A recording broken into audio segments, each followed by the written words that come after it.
House music.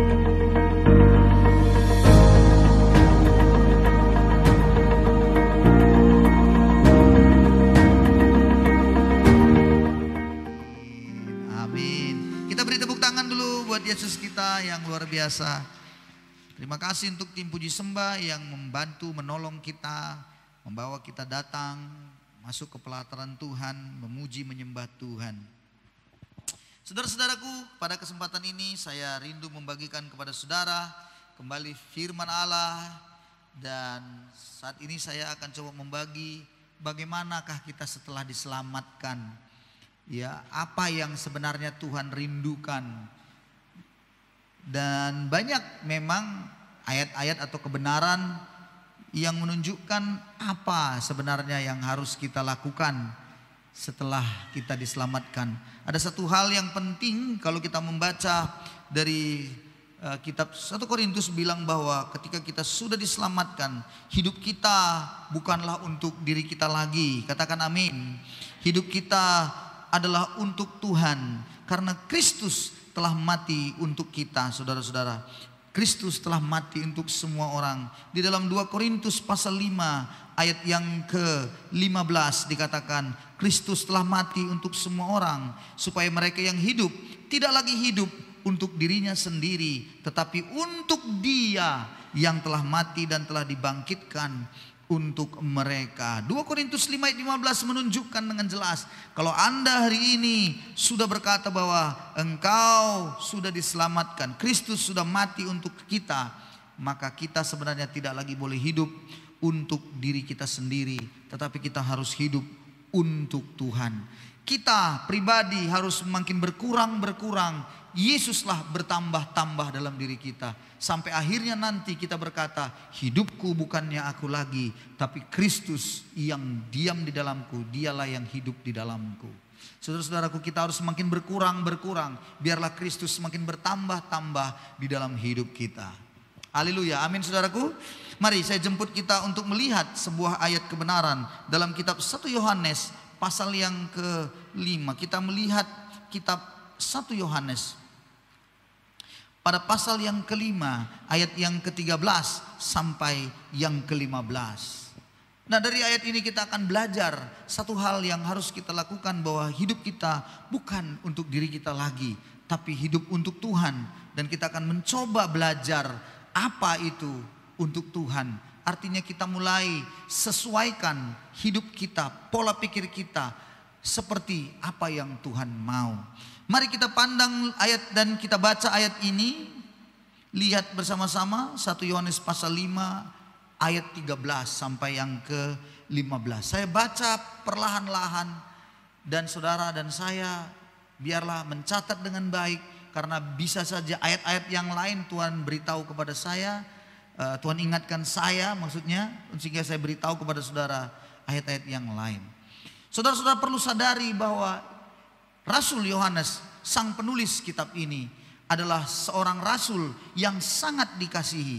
Dia termasuk rasul yang dikasihi. Artinya dia dekat dengan Tuhan Yesus.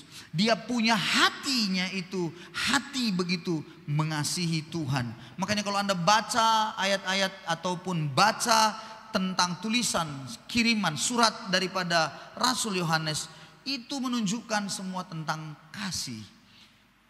Termasuk bagaimana dia berkata dalam Yohanes 3:16, dia berkata, karena begitu besar kasih Allah akan dunia ini, sehingga mengaruniakan anaknya yang tunggal kepada kita semuanya, supaya barang siapa yang percaya kepadanya tidak binasa, melainkan beroleh hidup yang kekal. Yohaneslah yang menuliskan bagaimana tentang mengasihi Tuhan, mengasihi sesama, dan hukum kasih itu dia selalu sampaikan dalam surat-suratnya juga. Di dalam surat 1 Yohanes ini juga kita coba untuk melihat kembali apa pesannya bagi gerejanya, bagi kita juga saat ini.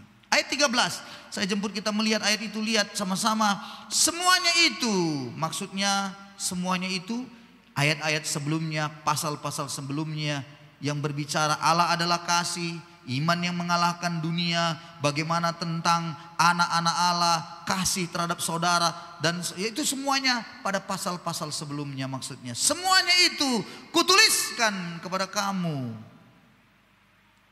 Apa itu? Supaya kamu yang percaya kepada nama anak Allah tahu bahwa kamu memiliki hidup yang kekal. Jadi beda saudara-saudara, kalau rasul yang lain bicara tentang memiliki hidup yang kekal, bagaimana menggapai hidup yang kekal. Tetapi Rasul Yohanes menuliskan supaya kau tahu bahwa kamu telah memiliki hidup yang kekal. Artinya sudah menjadi orang yang diselamatkan. Perhatikan saya baik-baik bahwa setiap anak-anak Tuhan yang katanya adalah orang yang percaya kepada Yesus, itu dia harus sadar dan harus tahu bahwa sesungguhnya hidup yang kekal menjadi bagian yang sangat indah dalam hidupnya. Waktu engkau percaya kepada Yesus, waktu engkau datang pada Tuhan dan mengakui dosamu dan menerima Dia sebagai Tuhan Juru Selamat, maka sesungguhnya kehidupan yang kekal itu menjadi bagian kita. Katakan amin. Yohanes pasal 1 ayat 12 mengatakan, Yohanes 1 ayat 12 berkata, tetapi barang siapa yang menerimanya, menerima Yesus, itu diberinya kuasa, otoritas. Untuk apa? Supaya menjadi anak-anak Allah, yaitu mereka yang percaya dalam namanya. Saya tanya pada saudara, saudara percayakah bahwa Yesus itu Tuhan Juru Selamat Anda? Maka Anda diberi kuasa menjadi anak Allah. Saudaraku dengar baik, itu karunia Tuhan yang sangat indah. Sebenarnya kita ini semuanya adalah orang-orang yang berdosa, yang tidak ada gunanya. Tetapi karena Yesus mati buat kita, Dia memberikan nyawanya menebus kita, sehingga ketika kita percaya, kita tidak lagi budak, kita adalah anak. Halo? Beda budak dengan anak. Kalau budak tidak ada warisannya, anak ada warisannya. Itu sebabnya Anda dan saya diberikan warisan dari sorga untuk saudara dan saya. Warisan kerajaan Allah itu menjadi milik kita. Makanya Anda harus punya pemikiran bahwa saya ini anak Allah. Saya ini anak Tuhan. Beda dengan Yesus, anak Allah huruf besar, mengerti maksudnya? Sementara kita anak Allah itu huruf kecil. Kita diangkat Tuhan, kita dijadikannya menjadi anak. Padahal kita ini sebenarnya, mohon maaf kalau saya bilang brengseknya semuanya kita ini. Dosanya semuanya kita lakukan.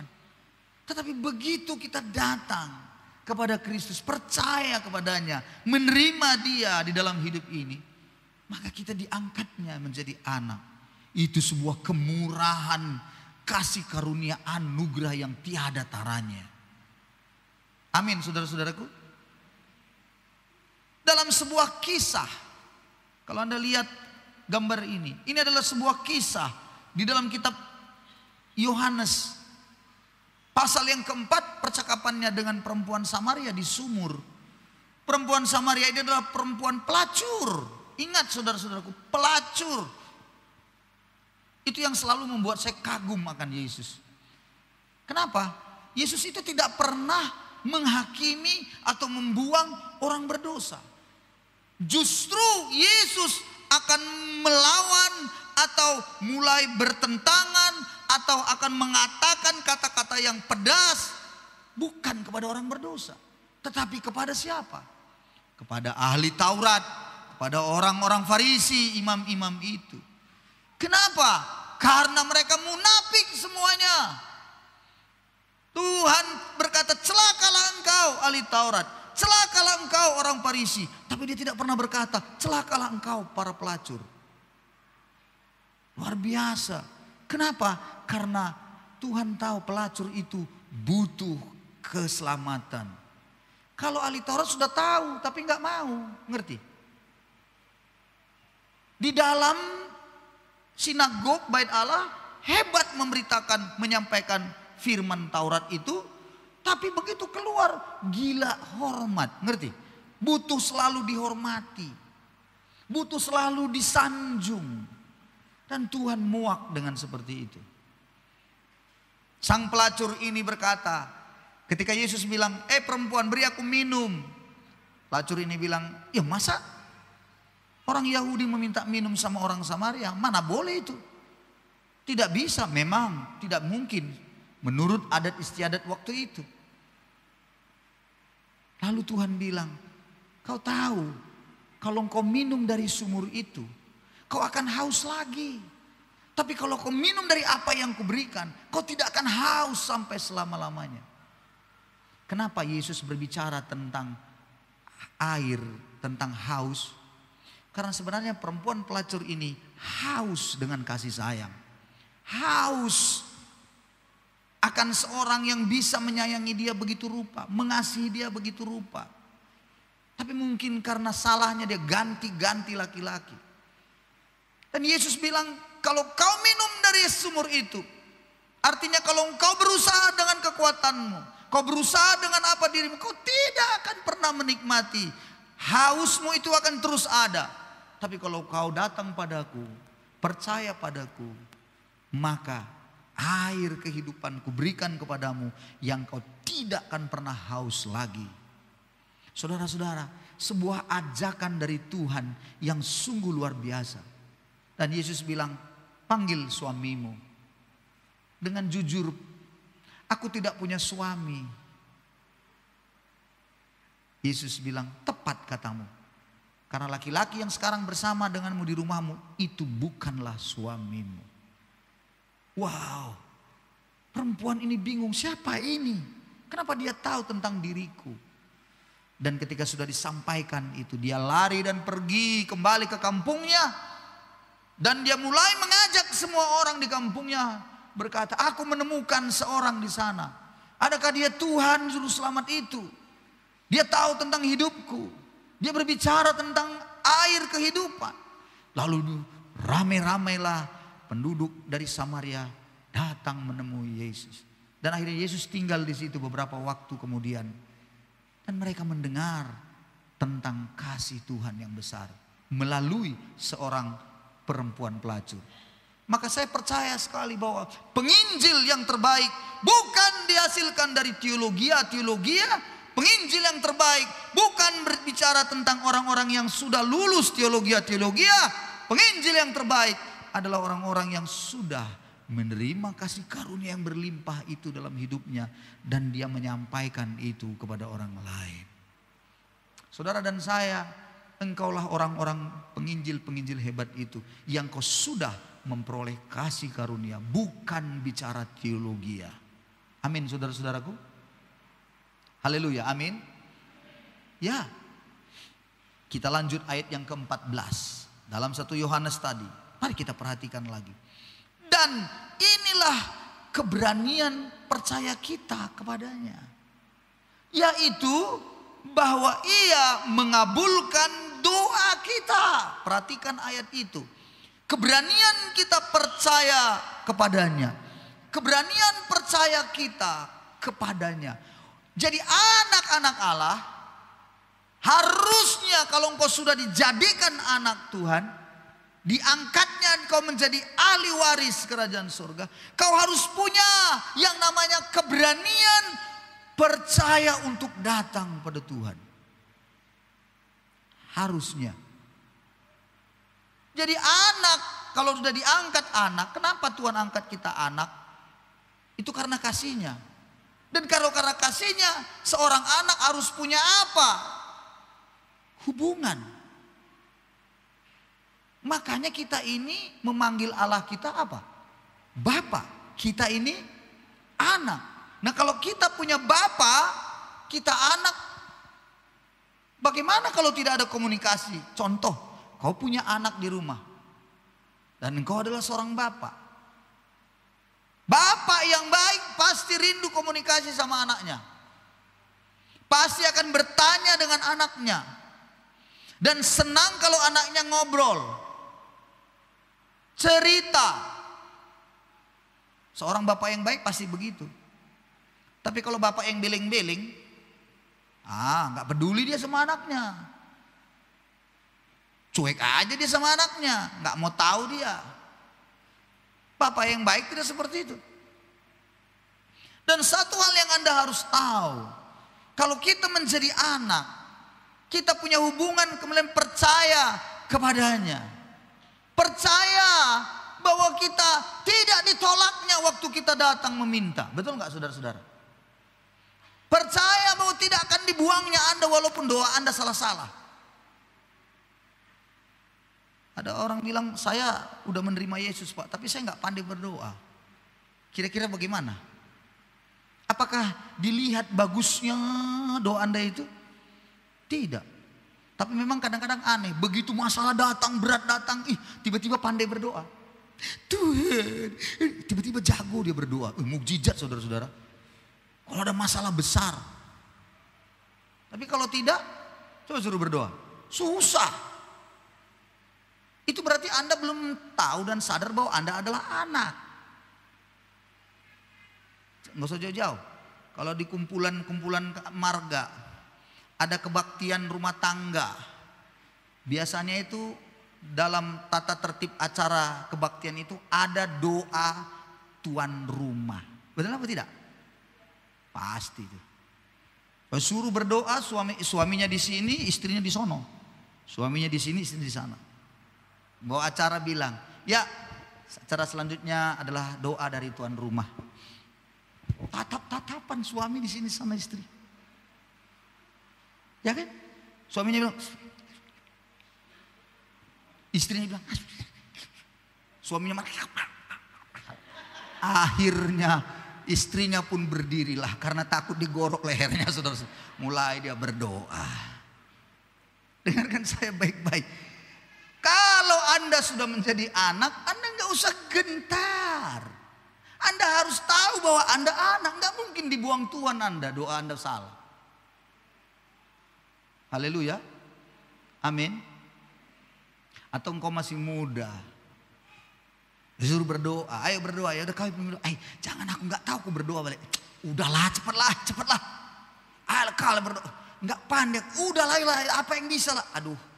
Ayo udahlah, oke lah, tapi jangan kalian jelekkan aku ya. Iyalah, berdoalah dia berdiri. Begitu berdiri dia sudah mulai gemetaran. Lalu dia mulai berdoa, mari kita berdoa.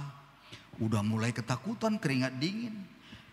Bapak, saat ini Yesus, Roh Kudus, udah mulai bingung dia. Akhirnya dia buka mata. Kan doku bilang gak bisa berdoa, kenapa kalian suruh berdoa? Aku bertanya, saudara-saudara. Enggak seperti itu. Anda kalau sudah tahu diri Anda anak, Anda enggak perlu gentar. Sampaikan ke Tuhan. Bahwa kita punya keberanian untuk percaya padanya. Datang padanya. Itulah anak. Anak itu ada warisannya. Budak tidak ada warisannya. Jadi Tuhan itu menyayangi kita. Dia tidak pernah membuang kita, saudara-saudaraku. Tidak akan membuang kita. Minggu yang lalu saya sudah bilang, kalau ada anak kecil mulai bicara, apakah bapaknya membuang dia karena salah-salah bicaranya, celat-celat, kekurangan vitamin. Apa vitaminnya? Vitamin R. Nggak bisa bilang R gitu. Ya kan? Bagaimana kira-kira? Apakah kita buang? Tidak. Begitu dia ngomong celat-celat pun nggak apa-apa. Kita pasti hebat, luar biasa. Senang ada komunikasi. Itulah sebenarnya yang dirindukan Tuhan. Karena kita itu anak. Jadi satu hal setelah kita diselamatkan, apa yang harus dilakukan? Punyailah hubungan dengan Tuhan. Punyai hubungan dengan Bapa. Amin. Jangan Anda tunda. Pulang dari sini silakan saja. Anda rileks, santai saja dengan Bapa. Kadang-kadang di mobil, saat Anda bawa sepeda motor, saat Anda di rumah, Anda bisa komunikasi dengan santai dengan Bapa di sorga. Karena Anda adalah anaknya. Ibu-ibu waktu masak bisa enggak punya komunikasi dengan Bapa di sorga? Punya. Lagi masak juga enggak apa-apa. Ya Tuhan, berkatilah. Ya Yesus, tolonglah suamiku. Tobatkan dia Tuhan. Begitu ya. Tuhan pasti akan dengar. Setiap sebuah hubungan dari dasar hati Tuhan tahu. Lakukanlah, lakukanlah. Jangan pernah merasa dibuang oleh Tuhan. Karena Anda sudah menjadi anaknya. Sedangkan nyawanya saja dia berikan pada saudara dan saya. Apalagi yang lain. Dan ingat baik-baik. Sebagai anak kita seharusnya tidak punya kekhawatiran lagi dalam 3 hal kata Alkitab. Tidak boleh sebenarnya ada kekhawatiran dalam 3 hal itu. Dari mana itu? Matius 6 hal kekhawatiran bilang, apakah yang jangan kamu khawatir akan apa yang kamu makan, akan apa yang kamu minum, dan akan apa yang kamu pakai. Enggak boleh khawatir lagi itu. Kalau sudah jadi anak Tuhan. Kadang-kadang kita khawatirnya tinggi. Makan apa besok ya? Dengar, makan juganya besok. Nah inilah sebuah kesalahan gereja yang saya katakan bahwa selalu berdoa hanya untuk yang makan minum pakai terus. Sampai-sampai selalu yang diklaim-klaim apanya? Janji Tuhan terus. Tidak mengklaim perintah Tuhan untuk dilakukan. Nah, inilah yang harusnya ayat tadi mengatakan kita hidup harusnya untuk Tuhan, bukan untuk diri kita sendiri. Kita suka klaim janji-janji Tuhan, hidupnya untuk apa? Seringkali untuk diri sendiri, bukan? Dalam nama Yesus kami percaya tahun depan kami akan punya rumah Tuhan. Janjimu ya dan amin, haleluya. Enggak perlu kok klaim-klaim janji-janji Tuhan terus menerus. Tahu Tuhan keperluanmu. Tahun depan Tuhan mobil kami akan bertambah dalam nama Yesus. Rumah kami akan kami naikkan lantai 3 Tuhan. Allah. Itu sebenarnya bukan doa iman. Itu namanya keinginan. Halo. Yang harusnya Anda tahu dan Anda harus mengerti sebagai anak Tuhan adalah kedepannya ini Anda harus mulai berdoa untuk apa yang dikenan Tuhan. Coba lihat ayat ini selanjutnya. Ayat 14. Kita percaya, punya keberanian kita percaya kepadanya, yaitu bahwa Ia mengabulkan doa kita jikalau kita meminta sesuatu kepadanya menurut kehendaknya, bukan menurut kehendak kita. Bukan menurut kehendak kita. Hidup kita bukan untuk diri kita lagi. Harus menurut kehendak Tuhan. Jangan terus menerus berdoa hanya untuk kebutuhan makan minum pakai terus. Ya Tuhan, berkati usahaku ini Tuhan. Kau tahu Tuhan kebutuhan kami begini. Tuhan, semalam kami makan ikan teri, kami mau supaya dalam minggu depan ikan hiu kami makan Tuhan. Berkati kami Tuhan. Sudah siap ikan hiu ya Tuhan. Kami berdoa Tuhan, setelah ikan hiu maka minggu depan kami percaya, kami klaim janji dalam nama Yesus, ikan paus akan kami makan Tuhan. Ngapain kau terus menerus mengklaim yang begituan? Urusan makan minum pakai kau tidak usah khawatir. Itu udah urusan Tuhan. Karena Tuhan bilang, kau pandang burung di udara, pandang kata Tuhan. Lihat. Tidak menabur, tidak menanam, tapi dipelihara kan oleh Bapakmu di surga kan katanya. Bukankah kau itu lebih berharga daripada burung-burung pipit itu katanya. Jadi urusan makan minum pakai itu bukan urusan yang kita pusingkan terus-menerus, dan doa-doa kita itu saja. Tuhan, aku berdagang hari ini Tuhan, berkati usahaku, jualanku berkat dalam nama Yesus. Aku klaim janjimu Tuhan, bahwa anak-anak Tuhan tidak pernah menjadi ekor tapi kepala. Wah Tuhan, tujuannya apa? Tujuannya itu Anda itu diberkati untuk itu apa? Dalam nama Yesus maka ini dagangan luar biasa. Tiba-tiba besok waktu dia berdagang hanya lalat dan nyamuk yang membeli. Lalu bagaimana? Ingat, Abraham itu bapak orang beriman atau tidak? Bapak orang beriman bukan? Amin ya. Bapak orang beriman. Dari mana kelihatan beriman dia? Saya tanya saudara dulu, dari mana? Kita suka pakai beriman. Beriman dan beriman. Tapi beriman yang bagaimana? Hah? Ada orang bilang karena dia percaya akan janji Tuhan. Oh, saya bilang bolehlah, karena Tuhan bilang begini, pandang, lihat bintang di langit, hitung. Oh, tidak terhitung Tuhan. Maka Tuhan bilang seperti itu nanti keturunanmu seperti bintang di langit. Lihat lagi semuanya pasir di laut, hitung. Tidak terhitung bagaimana Tuhan. Seperti itu nanti keturunanmu. Saya tanya, sudah ada anaknya? Belum. Maka dia percaya, ya Tuhan, aku percaya. Nah, ini yang suka kali dibilang orang, wih, dia adalah bapak orang beriman. Belum ada, tapi dia percaya itu bisa jadi ada. Wih, luar biasa, luar biasa. Maaf ya saudara, sesungguhnya bukan di situ bapak orang beriman yang kelihatan. Di mananya? Di sini. Dengarkan saya. Ketika Tuhan bilang, Abraham, ambillah anakmu Ishak. Langsung dia bilang anakmu, koma Ishak. Lalu koma anak yang kau kasihi. Itu jelas Tuhan bikin. Karena ada anak Abraham, ada yang lain kan? Iya kan? Ada si Ismail bukan? Dan langsung dia bilang, yang kau kasihi.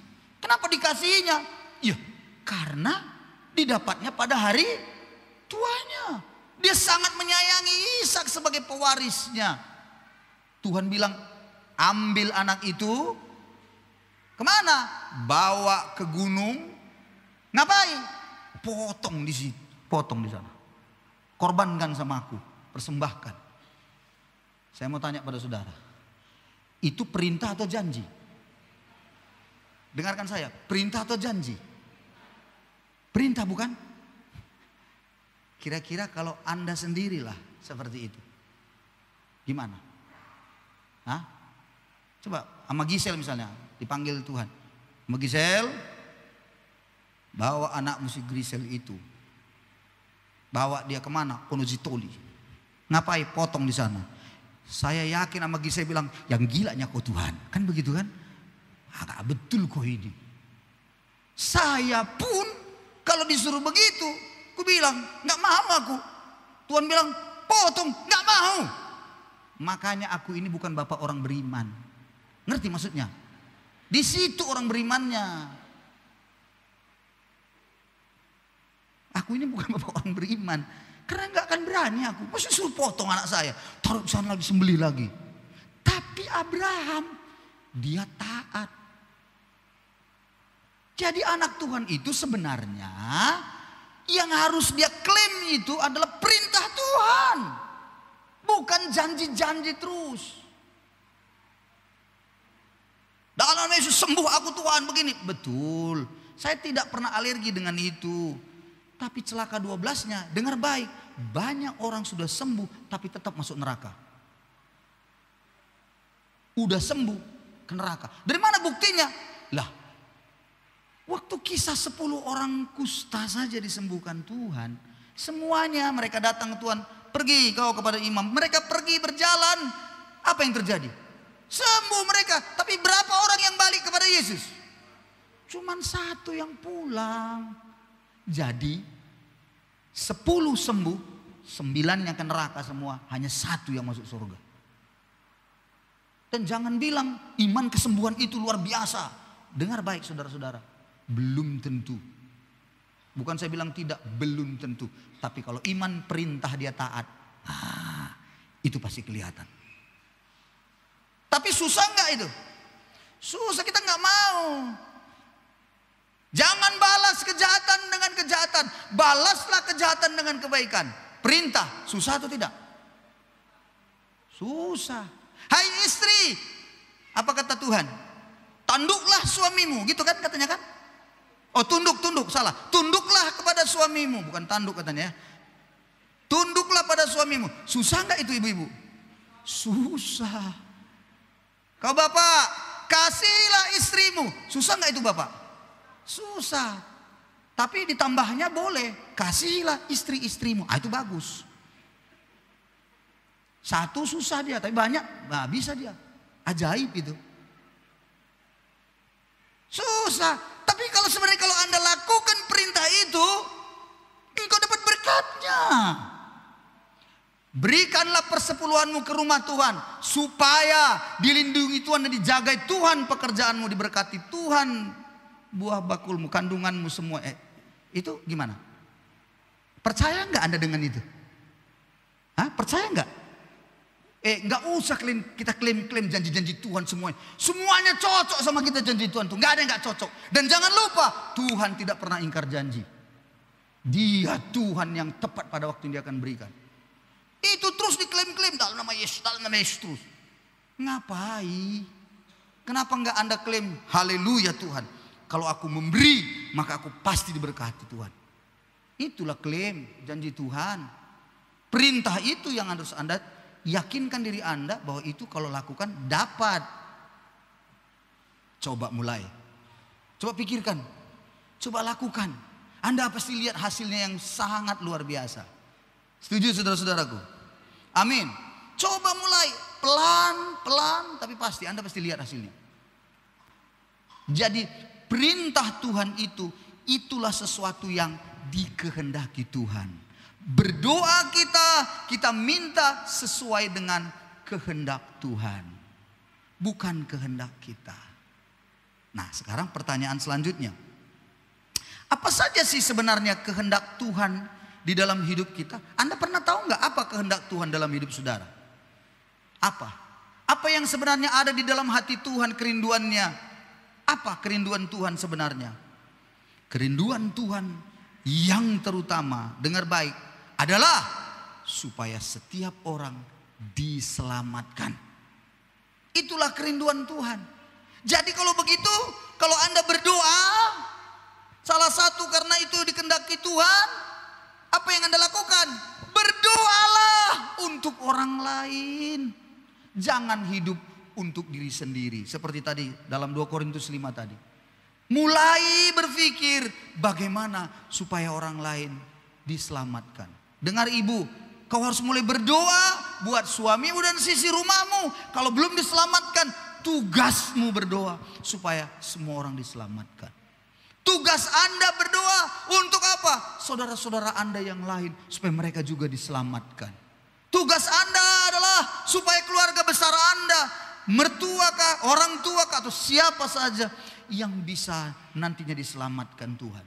Lingkungan Anda, tetangga Anda, teman-teman satu profesi Anda, semuanya Anda harus rindukan supaya mereka diselamatkan. Jadi sebenarnya saat ini Anda sudah harus punya catatan. Saya pulang dari sini, saya akan berdoa untuk si A, si B, si C, si D. Untuk apa itu? Untuk keselamatan mereka. Luar biasa. Anda pasti berkenan. Enggak usah terlalu banyak kau klaim-klaim lagi. Janji-janji yang begitu banyak. Wih, banyak janji Tuhan di sini. Janji ini, janji itu, janji ini, janji itu. Wih, kalau kita baca saja semua itu udah luar biasa sekali. Kau bukan jadi kepala, kau bukan jadi ekor tapi kepala. Kau itu akan diberkati. Lumbung-lumbungmu luar biasa.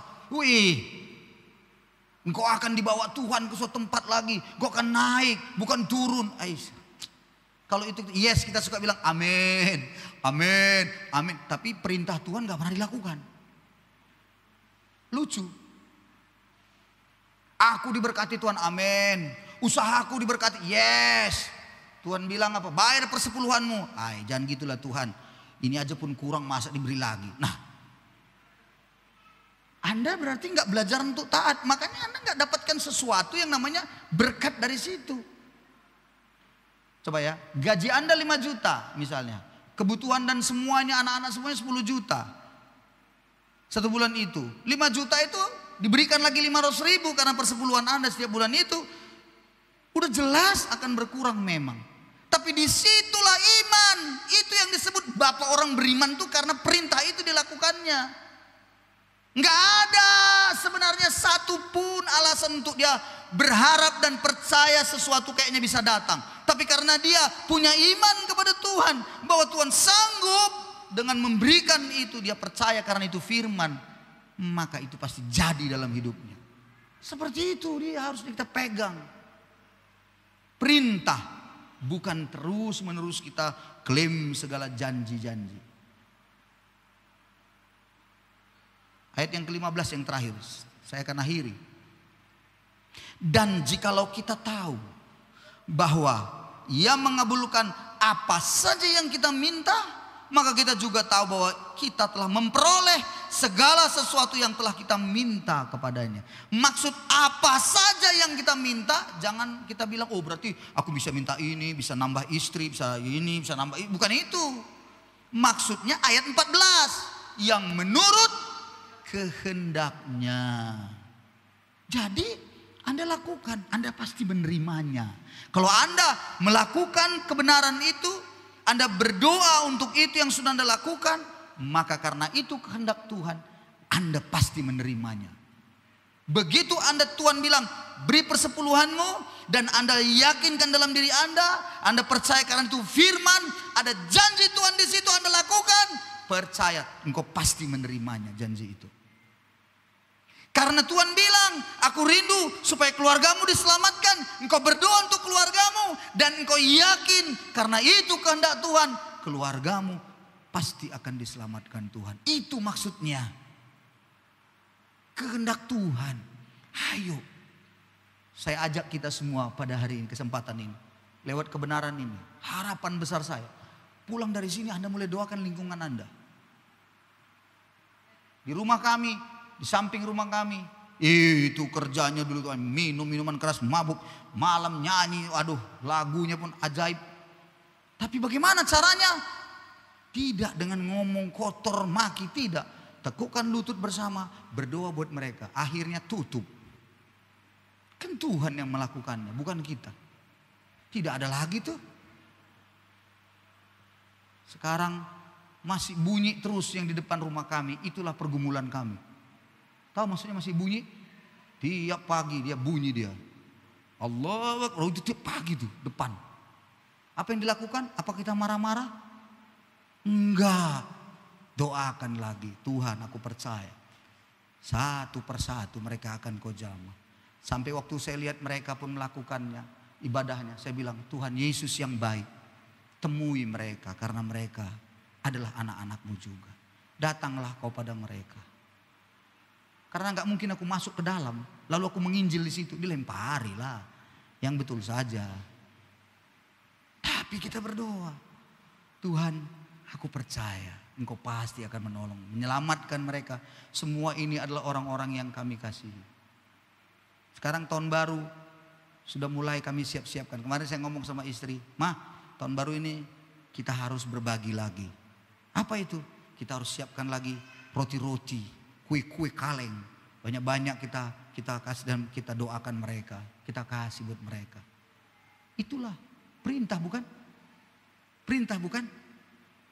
Nah, kalau saya melakukannya perintah seperti itu, kira-kira waktu saya menabur begitu perintah Tuhan, kira-kira saya dapat berkatnya enggak? Hah? Nah, begitu dapat berkatnya, Anda jangan iri. Jangan ada yang iri melihat orang udah melakukan firman terus jadi diberkati. Jangan Anda iri. Jangan Anda bilang, itulah ya, dari mana dapatnya itu? Kurasa jangan-jangan kolektif kita lagi. Aduh, kalau begitu lagi pikiran, susah. Jangan lagi berpikir, itulah ya, nampak kali itu. Padahal tahapannya kerjanya dia itu. Kok bisa ya? Bisa pula dibelinya Honda baru ya. Dari mana uangnya itu ya? Nah, Anda iri lagi. Karena dia sudah menabur, dia sudah belajar memberi, Tuhan berkati hidupnya. Kenapa tidak? Harusnya kita bersyukur. Di antara saudara kalau hari ini ada yang beli mobil baru, bersyukur. Kami bangga sekali. Yes. Itu berarti kami harus beli tanah lagi untuk parkir. Haleluya. Begitu saudara-saudara. Jangan lihatin orang langsung. Ya, jangan gitu. Bangga lihat orang yang sudah diberkati Tuhan. Bersyukur nengok saudara kita maju dan diberkati Tuhan. Amin saudara-saudaraku. Iya. Yang sudah lulus P3K. Haleluya, terima kasih Tuhan. Haleluya. Jangan bilang kenapa dia lulus, kenapa aku tidak. Jangan gitu. Terima kasih Tuhan. Haleluya Tuhan. Maka kami percaya Tuhan, perpuluhan di gereja akan naik karena sudah lulus P3K. Ini luar biasa, lihat ke sana. Jangan lihat yang kemana-mana, entah kemana-mana ngambang semuanya. Jangan ke situ. Tidak boleh itu. Itulah yang namanya hati kita yang berkenan pada Tuhan. Karena kita rindu kan. Bukankah Tuhan rindu? Tuhan rindu nggak kalau melihat semua orang diberkati? Iya dong. Karena anak kan, anak itu selalu rindu. Kalau bapaknya memberikan warisan, ya pasti. Seorang bapak juga senang. Jadi lakukanlah. Ayo doakan. Mulai ya tetangga Anda. Saya tutup nih. Saya nggak panjang lebar lagi. Pemain musik naik ke depan. Saya tutup nih. Saya mau katakan, saya mau ajak. Kira-kira tetangga Anda itu bagaimana? Cobalah mulai doakan tetangga Anda. Gang Anda. Dari dulu aku sudah bilang, tidak pernah kebetulan Anda punya rumah atau nyewa rumah di Gang Kelinci itu. Enggak ada kebetulan, pasti Tuhan punya rencana di situ.